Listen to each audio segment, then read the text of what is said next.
One of the most requested modifications for my air filter kits is a ceiling-mounted design.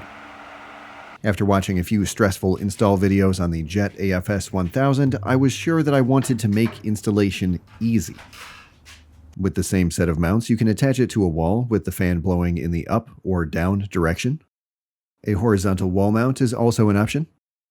If you want an air filter that goes anywhere other than the floor, this kit will work for you. The filter is very light, and in many cases you can take it down without the need for a ladder. Filter changes are easy, just remove the clips and swap each filter with a fresh one. The whole process only takes a few minutes.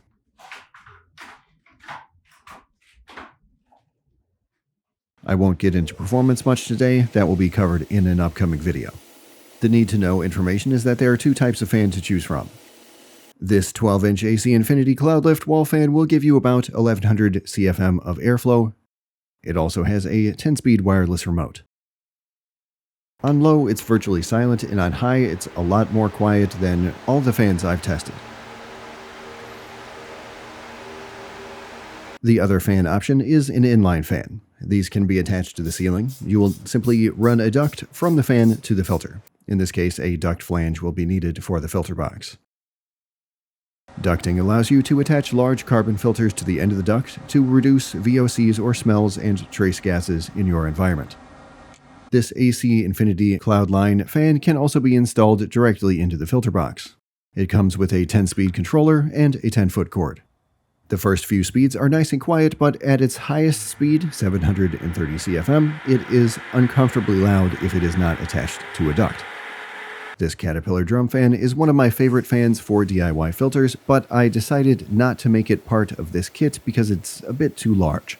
The controls for the fan are also in a less than ideal location for a ceiling mount. There is no remote control, and if you hook it up to a speed controller like this at low speeds, the fan will make an annoying hum sound that it's kind of annoying. Let's take a look at basic assembly of the frame. A top, bottom, and forelegs are included in the kit along with all the connection hardware. You will need a screwdriver, a drill, a wrench, and a ratchet for assembly.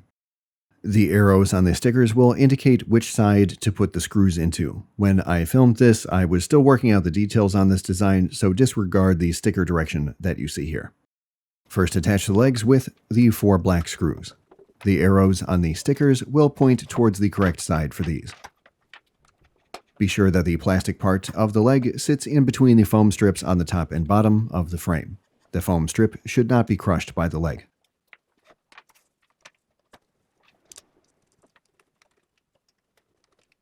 Now, using the silver bolts, attach 2 more legs to the top of the frame assembly. Using a ratchet, tighten the bolt until the pre-installed lock nut is flush with the surface. Then hold the bolt in place with the ratchet, and use the wrench to fully tighten the nut against the surface. This will securely compress the plastic boards between the leg and the nut. The same operation is completed on all 4 corners of the frame. The bolts and nuts should be tight, but not extremely tight. It is possible to crack the plastic if you torque them down too far.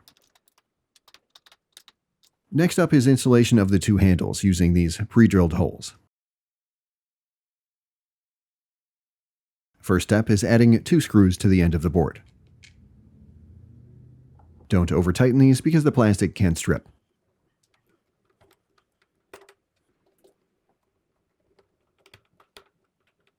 Now insert the 2 machine screws through the outside of the handle. Add a washer and a lock nut.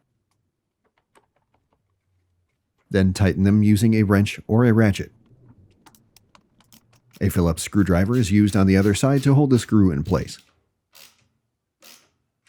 That completes assembly of the frame. Next step would be to install the fan. I decided to leave this part out in the interest of time. Watch my Model B assembly video to see all the important information on installation of the various fans. For installing inline fans on the ceiling, I have a video for that as well. Links are in the description. After that, you will install the filters using clips for 1 or 2 inch thick filters. These snap into grooves on the corners and center of each leg. If you engage only part of the clip with the groove, it will be easier to snap in. There is more information on these in the Model B assembly video if you have trouble installing them. For filter changes, I recommend removing the filter from the mounts and doing this procedure on the floor or a table. Slide the clips off, replace the filter, and snap the clips back in place. There is an arrow printed on the side of the filter that indicates airflow direction. In almost all situations, the arrow will point towards the inside of the filter frame. Filter changes can be performed with the frame in the vertical position or laying on its side. When you are done, hang the unit back on the wall or ceiling. To hang it up, you will need to install a set of 4 hooks. Let's take a look at how to set these up.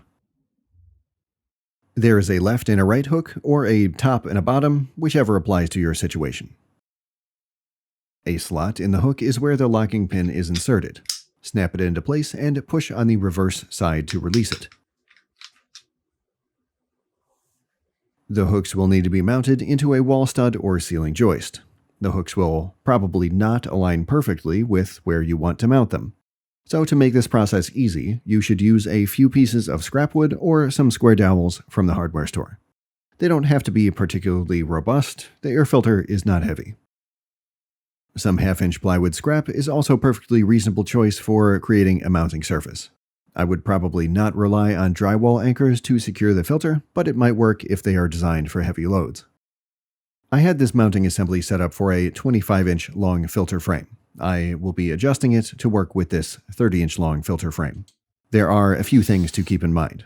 The first is that the open side of the 4 hooks should always point in the same direction. It does not matter which direction you choose. There is a bolt that runs through each hook. These should also be oriented in the same direction between all mounting hooks. Lastly, the slots for the locking pins should always point away from the center of the filter. The filter frame will prevent the locking pin from being inserted if the hook is installed backwards. If you are using a dowel to mount the hooks, screw one in as I have described. Before mounting the second hook, make sure that the first hook is pushed all the way to one side of the bolt. Now on the other end of the dowel, align the second hook with the same side of the bolt. In this case, both hooks are flush with the rightmost side of the bolt. This will make sure that the hooks fall in the center of each bolt for easy mounting. Again, be sure that the locking pin is pointed to the outside. There are a few sizes of screw to choose from that are included in the kit. You will need a drill with a Phillips driver.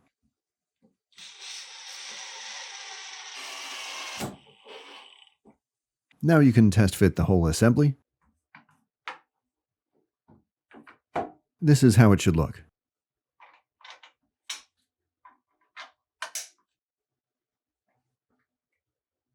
If everything checks out, you can line up the second dowel and make an identical set of mounts.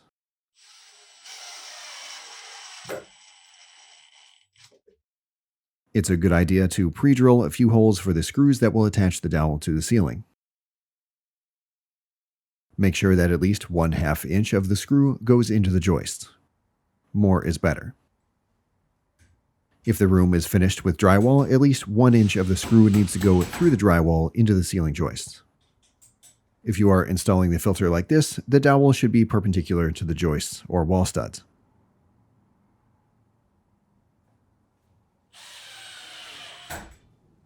Now measure the distance between the bolts and the frame. In this case, it's 15¼ inches. Mark the distance from the edge of the first dowel to the matching edge of the second dowel.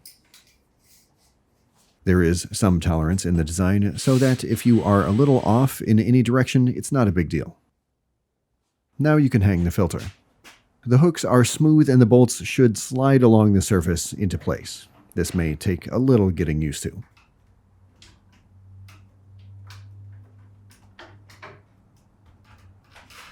Check to make sure all the bolts are properly seated in the hooks. For the ceiling mount, the locking pins are optional. They securely attach the filter to the ceiling, but they will require you to get a stepladder out for filter changes. For a vertical wall mount, a level can be useful, but it's not necessary. The Model B with a 14-inch wide filter can also attach directly to the wall studs if they have 16-inch centers.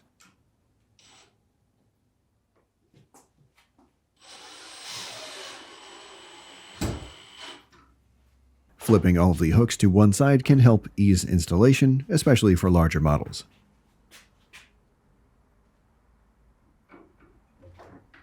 When wall mounting the filter, you will need to have the locking pins ready to go. I keep them in a pocket so I can start installing them while I hold the filter in place. The bolts will want to slip out of the hooks until a few pins are in place.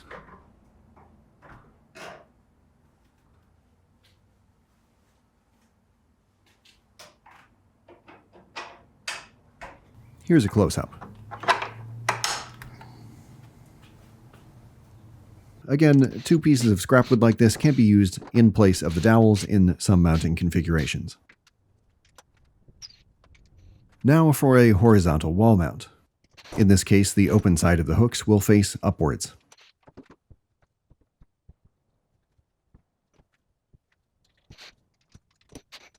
Here, the bolts on the lower side of the filter will want to rotate out of the hooks, so snap in the 2 locking pins on the bottom side and then on the top side.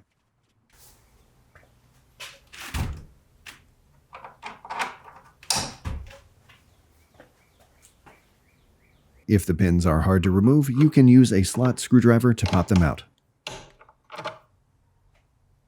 Something to consider is that these handles right here might be too enticing for some. Kids may think that this is a fine thing to hang on, but it is not.